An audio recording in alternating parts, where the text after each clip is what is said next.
Hello, this is Lance with Verivest, and today I have with me Gideon Pfeffer with the GSH Group. How you doing today, Gideon? I'm doing great, Lance. How are you today? Doing good, man. So, why don't you tell us a little bit about how you got into the real estate business? Yeah, I'd be happy to. And I appreciate you taking the time to do this interview with me today. So, probably about 15 years ago, I decided to buy an investment property. I was in the mortgage business, and with some of the extra cash I was probably, I think I was 26 at the time. With a little bit of extra cash, a buddy and I bought a property, a kind of a distressed property, and we put a little money into it, fixed it up.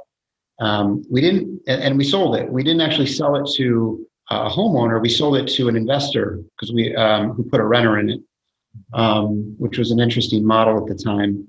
And we took that money and we bought two more distressed properties and fixed them up and sold them to investors, and it worked well. So then we bought four properties and did the same thing, and on and on and on. And before I knew it, a couple years later, we were buying and selling like 100 to 150 houses a year, all rental properties. We created a turnkey operation where we would, provide cash flowing turnkey rental houses to smaller investors, people who wanted to get into the business.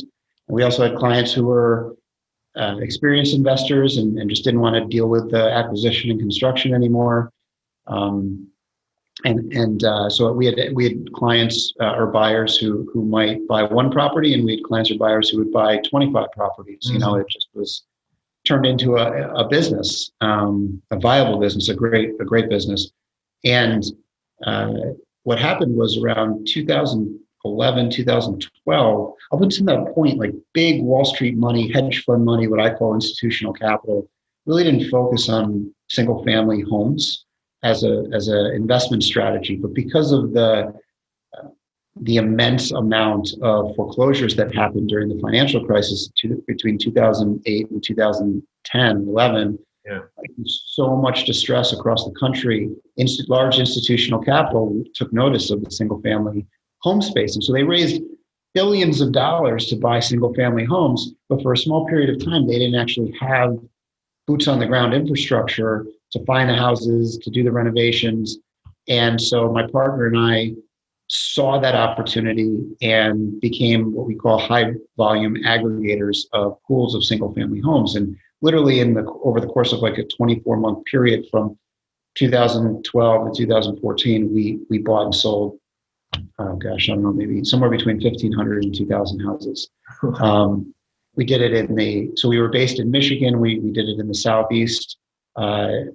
We did it in the Carolinas, Georgia, Florida, Texas. We did some in Phoenix.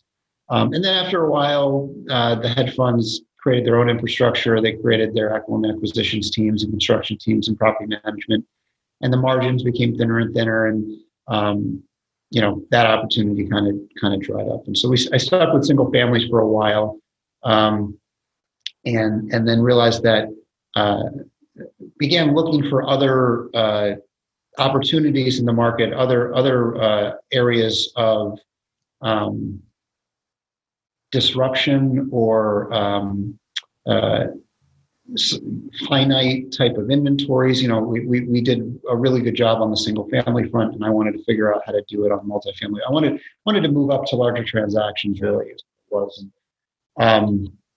So it 2015 and 16, I did a very large single family project where I went to auction and I bought and sold about 500 houses in like a 12-month period of time. And I was just kind of tired from that. And so I went out and started studying the multifamily space. And what I realized was that there's a lot of new multifamily construction going on across the country in, core cities and name brand cities and coastal cities, where developers are going in and developing the land and building beautiful new apartment communities. But the cost of construction keeps rising, the cost of land keeps rising, and therefore the amount of rent that they have to charge for these new beautiful apartment communities keeps rising. and I'm at the same time, I was also hearing, world and news reports, but more news reports from the United States about how there's a lack of affordable housing, how after the foreclosure crisis, more people are renting today than they ever had been before, and that the need for affordable, not necessarily subsidized affordable, but just affordably priced rental properties or housing is a need.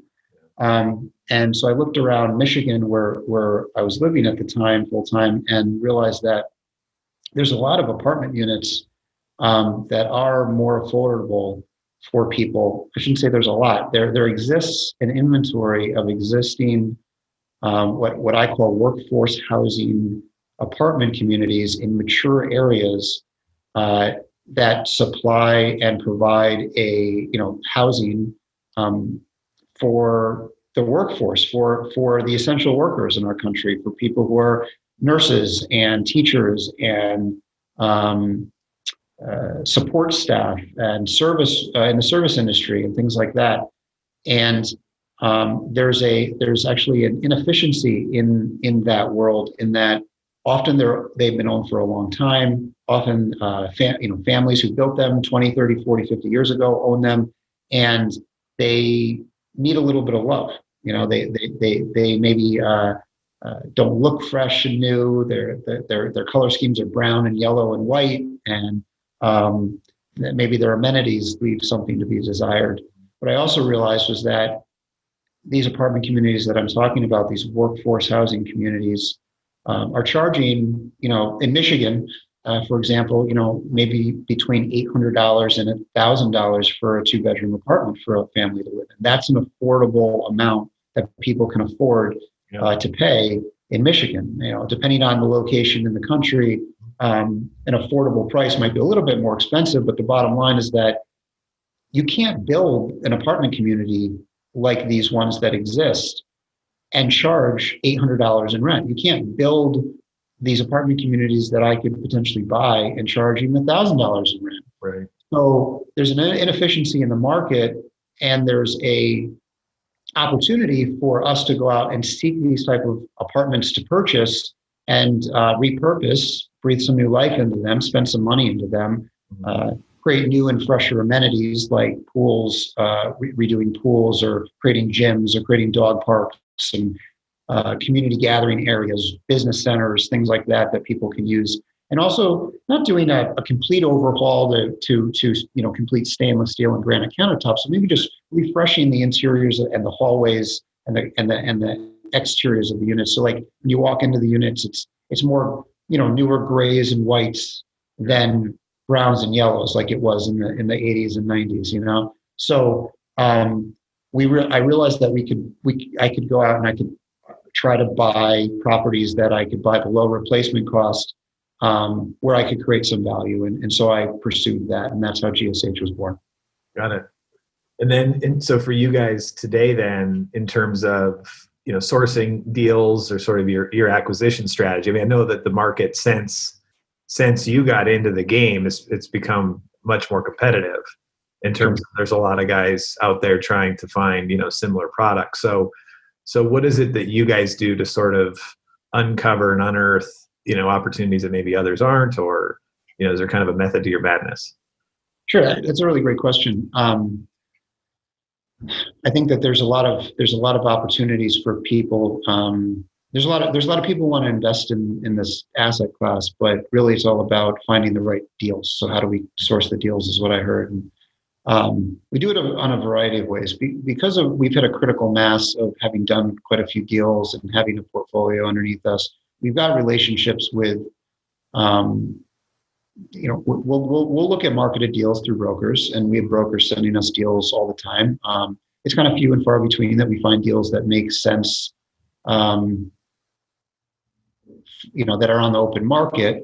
But at the same time, we do go through those. We also have access to databases for mortgage servicing. And so what we do is on a regular basis, we pay attention to how people are doing and paying their mortgage. Is anybody having a hard time paying their mortgage on their multifamily property? And if they are, we might pursue that through going direct to the owner, saying, hey, do you having some issues? Would you consider selling? Sometimes we talk directly with the lender or the servicer for that lender and say, hey, it looks like the borrower's having some problems. We'd be very interested in buying that property or the note. Mm-hmm. And also just being in markets with a large footprint or large portfolio of properties. People know about us and will bring us deals that are off market or not being competitively marketed. Or we'll just, network and talk to other owners and have opportunities come that way. Yep. And so in speaking of kind of markets, I mean, what are the markets that you're real bullish on right now and that you are looking to, for deals in? So what markets do you operate in? You mentioned Detroit and that area. Sure. Southeast. We're headquartered in Michigan, and we built the majority of our portfolio in Michigan in our backyard to kind of, over the past handful of years, really to cut our teeth and to build get to a critical mass, get to a place where I have an infrastructure and have been able to, put together a really rock star team from asset management to property management to acquisitions and accounting and the whole deal. We like the Midwest. We like Michigan and the Midwest. We target high cash and cash returns for our investors there. There's less of a tailwind, I would say, in the Midwest, which means that the capital growth in those markets may be a little bit less intense than you'd see maybe in the southeastern United States. But you can buy at value. You can buy at good pricing and get the rents. And with today's financing, we target double-digit cash-on-cash returns to our investors in the Midwest. We're also bullish on areas that I pursued that I mentioned earlier when I was in my single-family days, areas along the Southeast and East Coast, like the Carolinas, like Georgia, Alabama, Florida. We love Texas. We don't own stuff in some of those markets right now, but we've transacted quite a bit there over our careers. Yeah. And are looking actively. I split my time with my family. I'm a full-time Florida resident, but also split my time between Florida and Michigan. We homeschool our daughters, and that allows us to kind of go back and forth as needed. And so really anything between Michigan and Florida is fair game for us. Yeah, very good. So for you then, as kind of going from the single family to the multifamily, do you sort of have an investment philosophy or kind of the way? I mean, I think you've hit on a couple things, but for you, when a deal is put in front of you, what are those the key sort of determinants of whether or not there's a deal there or not? So when I get a deal that seems to work really well, then I get worried because it's like, what did I miss, right? Or why am I so lucky to see the deal that works this well? And so that's when we really fine tune and sharpen our pencils and take a look. I've got a great acquisition team and I lead it, but we're looking through hundreds of deals at a time. And for every hundreds of deals that we look at, we probably only decide to put 10% of those deals in a pro forma worksheet, a spreadsheet where we determine what the returns might be and what the revenue and expense assumptions might be. Out of those, 10 deals that we get, maybe half of those we'll make an offer on. And out of those, so if you take 100 deals, we're looking at 100 deals, maybe we'll put 10 of them into a pro forma, maybe we'll offer on 4 or 5 of them, and maybe we'll get one of them, right? So out of 100 deals, we'll get one deal. In 2019, we bought 4 deals. Some of them were large. We bought 1,500 units in 2019, but we looked at hundreds of deals in 2019. So we don't just buy deals to buy deals. We have to figure out what do they look like, and it's a combination of what type of a realistic return can I establish in year 1 and 2, and can I get to a double-digit return by year 3? Can I start off right out of the gate with some strong cash flow? That's important to us for most of our deals. And then also, what does our exit look like? We're more long-term holders. We don't buy and say we're going to sell in 3 to 5 years for the most part. We're buying for cash flow. A lot of our investors are interested in larger cash-on-cash returns, and if they get a big return on a sale, they're less interested in that money. They want to just reinvest it. So we're buying for the long term and letting the market dictate when we sell. Yeah. But we put into our spreadsheet, maybe like a 7 to 10 year type of hold parameters and say what it'll look like when we sell. Can we get a good IRR for everybody? I think hopefully that answered the question. I think that's what we're looking for. I mean, that makes a lot of sense. I mean, so when you guys do get a hold of a property, what are the main ways that you guys are generating value, or the things that you kind of go right after, when you get a hold of something, or what are the certain things that you guys might do to like mitigate risk that others may overlook? Well, I'll tell you what we do to mitigate risk. I'm not sure if other people do the same thing or not, but so we get a deal that looks interesting. It's in a location that we seems interesting. It's the size or a unit count that we think is worth our time looking at. Location matters. So we look at school districts. We look at its location as it relates to retail and what type of retail is nearby. Schools and retail tell a lot, in terms of, the quality of the area. We try to work in areas that we've got experience in, so we can see what, kind of the invisible dividing lines are in certain areas between, where we're going to find quality apartment units, quality assets to buy, quality renters, or community residents, as we call them. Are we going to be able to keep our community filled with good residents? So location matters right off the bat. Then we start looking at, usually when we get a deal, we'll get what's called the trailing 12, which is the financials over the last 12 months from the current owner. We'll also get a rent roll, which shows, all the renters, not necessarily who the renters are, but what each renter is paying in every unit. And we input that into our performance spreadsheet. And then we start saying, okay, this is how the property's performed over the last 12 months. Do we believe that we can at least do that well or better? And how could we do that? And we start on the revenues, the rent. Is the owner charging enough in rent? Sometimes owners have owned them a long time, or they're not managing them as well as they could, and they're not charging them as much as they can. Sometimes they're giving away too much to the residents in what we call concessions. They're and are there other income variables that we can create to create more revenue through creating laundry rooms in the apartment communities, or charging fees to have pets, or late fees, or things like that to increase the revenue and bottom line. Then we look at the expenses. There's always staff on site. So are they paying appropriate wages and payroll? Are they paying too much? Are they paying too less? How about for marketing and advertising? How about for repairs on an ongoing basis? For certain types of apartment units in certain areas, we have a general understanding of how much it should cost in repairs and maintenance for these. How about contract services? Are they paying too much for their garbage? Are they paying too much for their cable? Then we look at property taxes. Usually when we purchase properties, the municipality will realize that you purchased it, and the property taxes will go up. So how much are they going to go up? Because they're different from state to state. They're different from county to county. So having a good understanding of what that looks like, and then seeing what the bottom line looks like. So every single line item from a revenue and expense perspective, dialing into and figuring out, can we do better? Can we not do as good as they're doing, and why?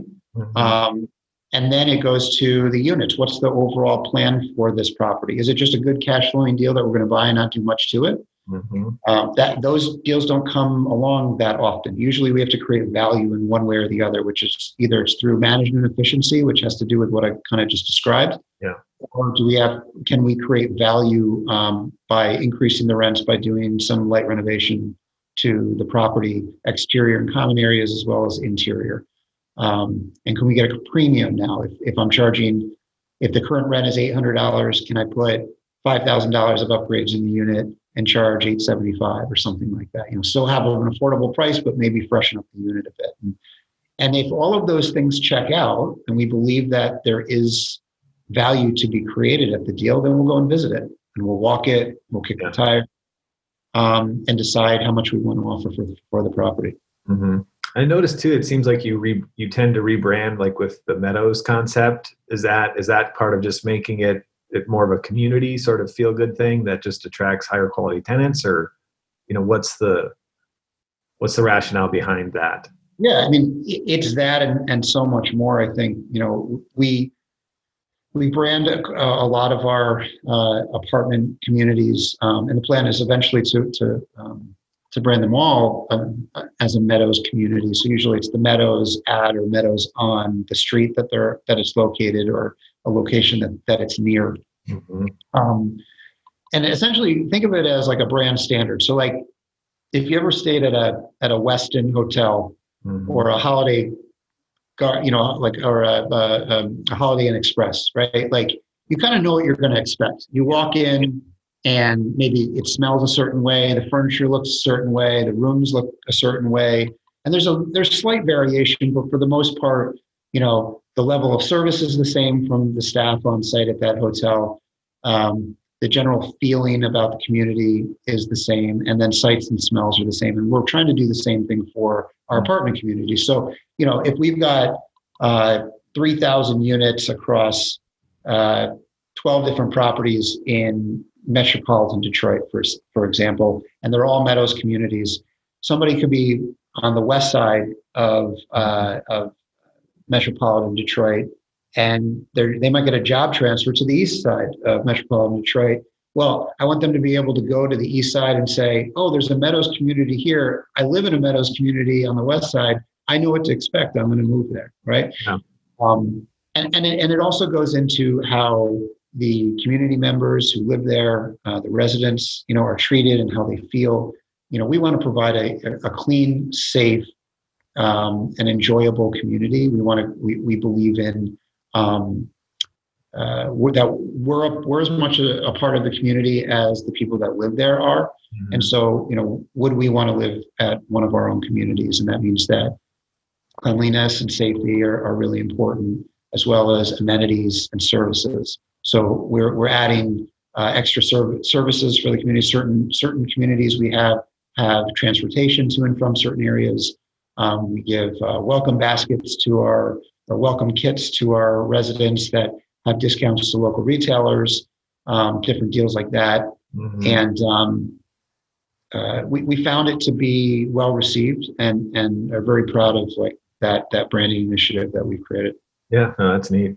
So in terms of we'll wrap it up here, but who are the other key players on the team that kind of make everything we've just talked about go round? Who are the sort of linchpins at the GSH Group that make the magic happen? So, that's a really hard question, because how do I leave out any of my team members? Which isn't necessarily fair, but I can say for a prospective investor, GSH, I'm the G in GSH, and I'm the managing member, but Shmuel Cohen is the S. He's my partner. Hanan Liss is the H. He's my partner. So the three of us came together to create, to implement this vision of building a large scale apartment portfolio in an ethical manner, in a way that we can enjoy ourselves and we can create value for ourselves, our investors, and our residents. As an investor, you would probably end up interacting with potentially George Harbedian, who's on the ground in Michigan, and if you ever come and visit, he'd probably take you around. You'll definitely communicate with Jen Sievers, who's our operations manager. She's very involved with investor interface, subscription agreements, and general, investor relations and customer service. And like I said, you can go on our website or look at any of our marketing material, and you'll see our team and the depth of the team that we've created. We've had our successes that we've had up until this point. We continue to grow, not just because of myself or Shmuel or Hanan. It's really because of the all-star team that we put together, who have extensive experience in kind of every facet of our business, and we're really only as good as they are. Yeah, cool. Well, thanks so much for your time, Gideon. I really appreciate it. Yeah, thank you, Lance. I appreciate you. All right, man. Take care.